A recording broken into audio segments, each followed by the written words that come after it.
नमस्कार, मेरा नाम है अमिताभ और दृष्टि पीसीएस के इस कार्यक्रम यूपीपीएससी करंट अपडेट में एक बार फिर से आपका स्वागत है। जैसा कि आप जानते हैं कि इस कार्यक्रम में हम सप्ताह भर के राज्य विशेष की महत्वपूर्ण खबरों को बहुविकल्पी प्रश्नों के रूप में लेकर आपके सामने आते हैं। तो चलिए देखते हैं कि इस सप्ताह की वो महत्वपूर्ण खबरें प्रश्नों के रूप में कौन सी हैं जो आपकी आगामी परीक्षा को बेहतर बना सकती हैं। शुरुआत करते हैं पहले प्रश्न के साथ। पहला प्रश्न है आज का आपके लिए। संभल में आयोजित होने वाले नेजा मेले पर हाल ही में राज्य सरकार ने प्रतिबंध लगा दिया। यह मेला किसके स्मरण में आयोजित किया जाता है? विकल्प आपके सामने है।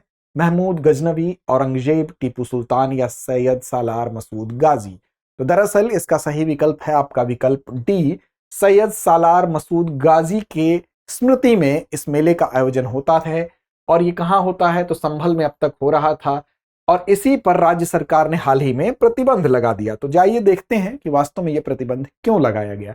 तो दरअसल यह मेला महमूद गजनवी के भतीजे थे और सेनापति भी थे सैयद सालार मसूद गाजी, उन्हीं की याद में काफी वर्षों से चला आ रहा था।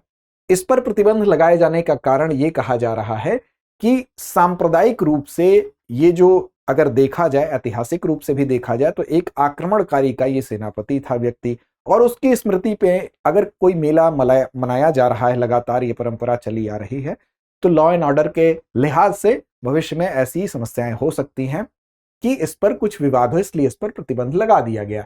तो सैयद सालार मसूद गाजी जो है महमूद गजनवी के सेनापति थे, और आपको पता है कि 1000 से 1027 के बीच में महमूद गजनवी जो है वो भारत पर 17 बार आक्रमण करता है, और उस आक्रमण में उसने जो सोमनाथ का मंदिर है उसके समेत कई मंदिरों को नष्ट भी किया था। अब संभल जो है पृथ्वीराज चौहान की राजधानी थी, जहां गजनवी की सेना में मारे गए सैनिकों की समाधियां बनाई गई थी। उसी में आप देखेंगे इन्हीं समाधियों के कारण यहाँ पर मेजा मेला लगता है, उसकी परंपरा शुरू हुई थी। अब्दुल सालार गाजी के अगर मकबरे की बात करें तो उत्तर प्रदेश के बहराइच जिले में स्थित है। फिरोज शाह तुगलक ने इसका निर्माण करवाया था। मेले की ऐतिहासिक पृष्ठभूमि की अगर बात करें तो विदेशी आक्रमणकारियों से जुड़े होने के कारण ही सांप्रदायिक तनाव भविष्य में पैदा न हो, इसकी वजह से इस पर प्रतिबंध लगा दिया गया। इसलिए उत्तर प्रदेश सरकार ने कानून व्यवस्था और सांप्रदायिक सद्भाव बनाए रखने के लिए यह कदम उठाया है। आगे बढ़ेंगे अगले प्रश्न की तरफ, लेकिन उससे पहले आपको बता दें कि दृष्टि आईएएस के सभी ऑनलाइन कोर्सेज पर आपको जो सबसे बड़ी छूट है उसको पाने का आखिरी मौका आपके पास है 26 और 27 मार्च को, क्योंकि दृष्टि आईएएस की तरफ से जो ऑनलाइन कोर्सेज है उस पर आपको मिल रही है 60% की छूट, और 40% की छूट आपको बुक्स और टेस्ट सीरीज पर भी मिल रही है। इसके लिए आपको कुछ नहीं करना है, दृष्टि लर्निंग ऐप को डाउनलोड करना है, या आप विस्तार से जानकारी चाहते हैं तो आप ये जो नंबर दिया गया है 8750187501, इस पर कॉल करके विस्तार से जानकारी भी हासिल कर सकते हैं। इसके अलावा आपको बता दें कि प्रयागराज में जो नया फाउंडेशन बैच है यूपीपीएससी का, वो भी प्रारंभ हो रहा है दिनांक 7 अप्रैल से सुबह 7:30 बजे। इसमें भी आप इसका लाभ भी उठा सकते हैं। अगला प्रश्न है कि हाल ही में उत्तर प्रदेश सरकार ने किसान क्रेडिट कार्ड यानी केसीसी और प्रधानमंत्री फसल बीमा योजना यानी पीएमएफबीवाई के तहत कितनी जायद फसलों को शामिल करने का निर्णय लिया है। तो जायद फसलें जो है इसमें शामिल करने का निर्णय कितनी फसलों को सम्मिलित किया गया वो आपसे पूछा जा रहा है। विकल्प आपके सामने 7, 8, 9 या इनमें से कोई नहीं। सही जवाब क्या है? तो दरअसल इसमें 9 जायद फसलों को शामिल करने का निर्णय लिया गया है। तो देखते हैं कौन कौन सी फसलें हैं। तो देखिए इसमें मूंगफली है, इसके अलावा इसमें मक्का है, मूंग है, उड़द है, पपीता है, लीची है, तरबूज है, खरबूजा है और आंवला है। ये फसलें जो है इसमें शामिल होंगी। 19 मार्च 2025 को उत्तर प्रदेश सरकार ने किसान क्रेडिट कार्ड और प्रधानमंत्री फसल बीमा योजना के तहत इन 9 फसलों को, जो कि जायद की फसलें हैं, शामिल करने का निर्णय लिया है। अब देखिए जायद की फसलें क्या होती हैं। तो रबी और खरीफ की फसलों के बीच का जो मौसम होता है उसमें ये फसलें उगाई जाती हैं, और इस ऐसे समय में कंडीशन क्या होगी? तीव्र गर्मी पड़ेगी और शुष्क हवाओं को सहने की इन फसलों में क्षमता भी होती है। भारत में जायद की फसल आमतौर पर किस मौसम में होती है? तो मार्च अप्रैल में ये बोई जाती है। किसान क्रेडिट कार्ड योजना की जो बात अगर हम करें तो ये 1998 में इसकी शुरुआत की गई थी। इसका उद्देश्य ये था जो किसान हैं उनको ऋण की अगर आवश्यकता होती है तो किसान क्रेडिट कार्ड योजना के तहत कृषि व्यय को पूरा करने के लिए उनको ऋण उपलब्ध कराया जाए। साथ ही साथ पर्याप्त समय और ऋण की सुविधा भी प्रदान की जाती है। प्रधानमंत्री फसल बीमा योजना की अगर बात करें तो वर्ष 2016 में फसलों को की बीमा के लिहाज से ये शुरुआत इसकी की गई थी। अगला प्रश्न है राष्ट्रीय स्वच्छ वायु कार्यक्रम यानी एनसीएपी पर राष्ट्रीय सम्मेलन 2024 में किस शहर में आयोजित किया गया? विकल्प आपके सामने है लखनऊ, गोरखपुर, वाराणसी, कानपुर। तो इसका सही जवाब क्या है? सही जवाब है विकल्प बी, गोरखपुर में आयोजित हुआ था। तो देखिए, गोरखपुर नगर निगम WRI इंडिया के संयुक्त प्रयास से मुख्यमंत्री ने सम्मेलन में पर्यावरण संरक्षण और कार्बन उत्सर्जन को ये कहा कि कैसे न्यूनतम किया जाए, इस पर जोर दिया गया था। अब इसमें तकनीकी जन जागरूकता के समन्वय से ही नेट जीरो लक्ष्य जो कि 2070 तक पाने का लक्ष्य है उसको हासिल किया जा सकता है, ये बात कही गई। साथ ही साथ 2017 से अब तक 17 लाख हैलोजन स्ट्रीट लाइटों को LED स्ट्रीट लाइटों से बदला गया, ये बात भी इसमें बताया गया, और इससे 1000 करोड़ रुपए की बचत हुई, तो ऊर्जा खपत में कमी आई है। तो बहरहाल कहने का मतलब यह है कि नेट जीरो के लक्ष्य तक अगर हमको पहुंचना है तो हमको तकनीकी के साथ साथ जन जागरूकता को भी इसमें शामिल करना होगा, दोनों के समन्वय से ही पहुंचा जा सकता है। तो बात करते हैं NCAP क्या है, राष्ट्रीय स्वच्छ वायु कार्यक्रम क्या है। तो नाम से स्पष्ट है कि इसमें जो वायु प्रदूषण है उसको समाप्त करने की दिशा में चलाया गया एक कार्यक्रम है। बेसिकली NCAP का उद्देश्य यह है कि इसमें सभी हितधारक जो है उनको शामिल किया जाए और आवश्यक कार्यवाही सुनिश्चित की जाए, जिससे कि वायु प्रदूषण जो है उसकी समस्या का एक व्यवस्थित समाधान हो सके, उस तक पहुंचा जा सके। NCP के अंतर्गत शहर विशिष्ट कार्य योजनाओं के कार्यान्वयन के लिए 131 शहरों की पहचान भी की गई है। अगला प्रश्न है, 18 मार्च 2025 को नई दिल्ली में आयोजित ET गवर्नमेंट डिजिटेक अवार्ड्स में डिजिटल गवर्नेंस की विभिन्न श्रेणियों में उत्तर प्रदेश को कितने पुरस्कार प्रदान किए गए। अब आपको बताना है कि किस श्रेणी की उत्तर प्रदेश को कितने पुरस्कार प्राप्त हुए। तो उत्तर प्रदेश विकल्प आपके सामने है, 4 पुरस्कार प्राप्त किया, 5, 6 या इनमें से कोई नहीं। तो इसमें सही विकल्प आपका क्या है, तो बी विकल्प आपका सही है। विभिन्न श्रेणियों में उत्तर प्रदेश को 5 पुरस्कार प्राप्त हुए। किस किस श्रेणी में प्राप्त हुए, तो एक नजर डालते हैं। तो AI आधारित जो निगरानी है, अर्थात आर्टिफिशियल इंटेलिजेंस का प्रयोग करके आपने जो निगरानी की, उसके लिए प्रयागराज स्मार्ट सिटी को पुरस्कृत किया गया। तो इस श्रेणी में एक तो पुरस्कार मिला। दूसरा, यूपी पुलिस को भी पुरस्कार मिला महाकुंभ 2025 के भीड़ प्रबंधन के लिए। स्मार्ट परिवहन यूपी SRTC को, साथ ही साथ इसमें इन्होंने जो VLTD और पैनिक बटन लगाया था सुरक्षा के लिहाज से, उसके लिए स्मार्ट परिवहन के लिहाज से इसको पुरस्कार मिला यूपी SRTC को। डिजिटल स्वास्थ्य सेवा प्रदान करने के लिए हमीरपुर प्रशासन को जो है TB मुक्त हमीरपुर बनाने में जो डिजिटल स्वास्थ्य सेवा का प्रयोग हुआ इस क्षेत्र में, इसको पुरस्कृत किया गया। सेवा वितरण नवाचार UPDSCO अर्थात युवा सशक्तिकरण योजना के क्षेत्र में इसको पुरस्कृत किया गया। डिजिटल गवर्नेंस के क्षेत्र में यूपी सरकार ने जो प्रशासनिक सुधार किए इसके लिए पुरस्कृत किया गया। अब बात करते हैं सरकारी डिजिटेक पुरस्कार के बारे में। तो देखिए, ये अवार्ड जो है वो केंद्रीय इलेक्ट्रॉनिक्स और सूचना प्रौद्योगिकी मंत्रालय द्वारा ये समर्थित है।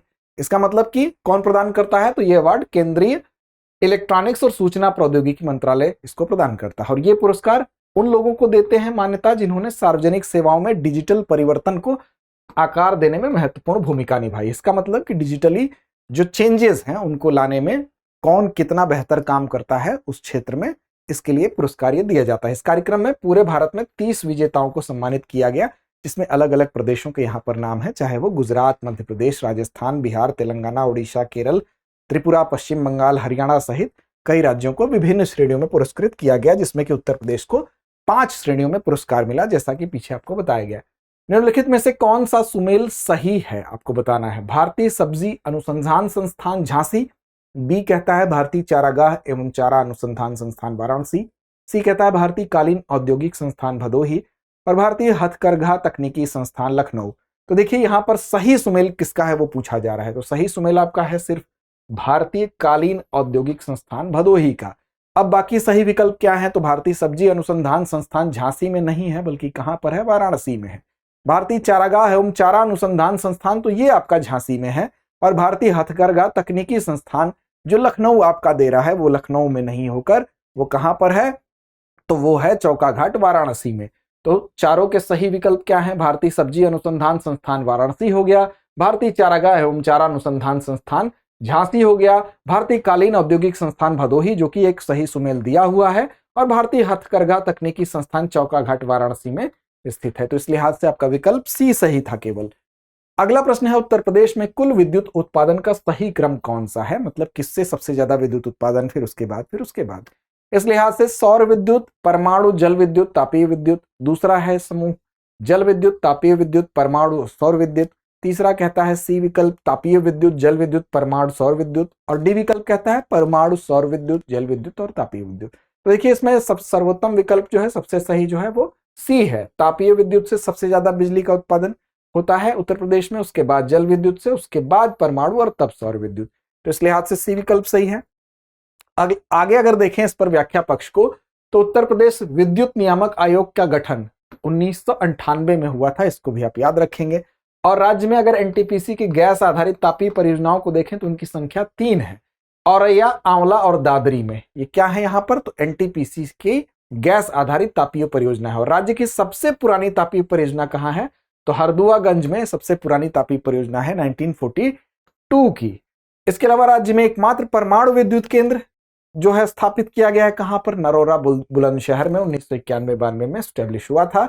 उत्तर प्रदेश नवीन एवं नवीकरणीय ऊर्जा विकास अभिकरण 1983 में बनाया गया था। तो ये कुछ अन्य तथ्य थे।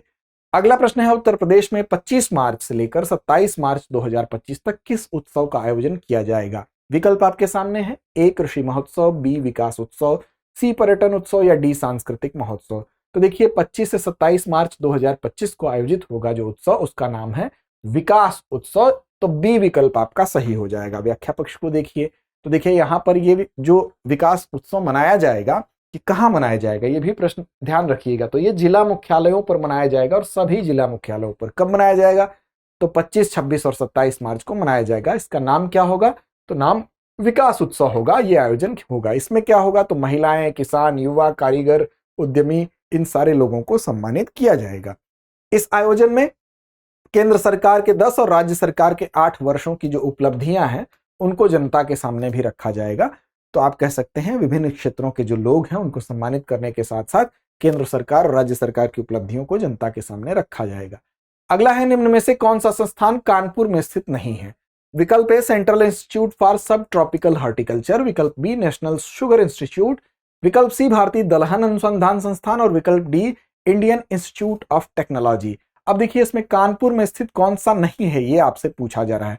आईआईटी कानपुर में है, बिल्कुल है। भारतीय दलहन अनुसंधान संस्थान भी है, नेशनल शुगर इंस्टीट्यूट भी है, नेशनल इंस्टीट्यूट फॉर सब ट्रॉपिकल हॉर्टिकल्चर ये आपका कानपुर में स्थित नहीं है। तो आपका विकल्प जो है ए सही हो जाएगा। व्याख्या पक्ष को देख लेते हैं। तो देखिए नेशनल इंस्टीट्यूट फॉर सब ट्रॉपिकल हॉर्टिकल्चर जो है वो कहाँ स्थित है, तो वो लखनऊ में संस्थान स्थित है, ये कानपुर में स्थित नहीं है। बेसिकली यहाँ पर उष्णकटिबंधीय और उपोष्णकटिबंधीय जो फल होते हैं जिसमें आम, अमरूद, लीची होते हैं, उन पर अनुसंधान का काम यहाँ पर किया जाता है। दूसरा नेशनल शुगर इंस्टीट्यूट कानपुर में ही है, जहाँ पर गन्ना चीनी उद्योग पर रिसर्च और प्रशिक्षण होता है। दलहन अनुसंधान संस्थान भी आपका कानपुर में है, यहाँ पर बेसिकली जो दालें होती हैं वो कोई भी दाल हो, अरहर, चना, मूंग, मसूर, उसके बारे में उन्नत किस्मों पर अनुसंधान किया जाता है। इसके अलावा Indian institute of technology Kanpur में है ही, भारत का शीर्ष तकनीकी संस्थान है, ये आप सबको विदित ही है। तो ये इसकी सही व्याख्या है। अब देखिए अंत में बारी अभ्यास प्रश्न की होती है और ये हमारी परिपाटी है और इसकी जिम्मेदारी हमेशा की तरह हम आप पर छोड़ते हैं। तो अभ्यास प्रश्न का जवाब आप जरूर दें। क्या है आज का अभ्यास प्रश्न, तो राष्ट्रीय स्वच्छ वायु कार्यक्रम यानी एनसीएपी जो था, जिसके बारे में चर्चा पीछे हुई थी, बेसिकली इसका मुख्य उद्देश्य क्या है। अगर आपकी स्मृति थोड़ी भी ठीक होगी तो इसका सही जवाब बिना स्लाइड पीछे जाए आप दें, तभी आप अपनी स्मृति को भी एक्सरसाइज कराने में सफल होंगे। विकल्प आपके सामने है, जल संरक्षण, वनों की कटाई को रोकना, वायु प्रदूषण को कम करना या जैव विविधता का संरक्षण। तो विकल्प क्या सही है, इसका जवाब हमें कमेंट बॉक्स में दिखना चाहिए। लड़ते रहें, अपने लक्ष्य की ओर बढ़ते रहें।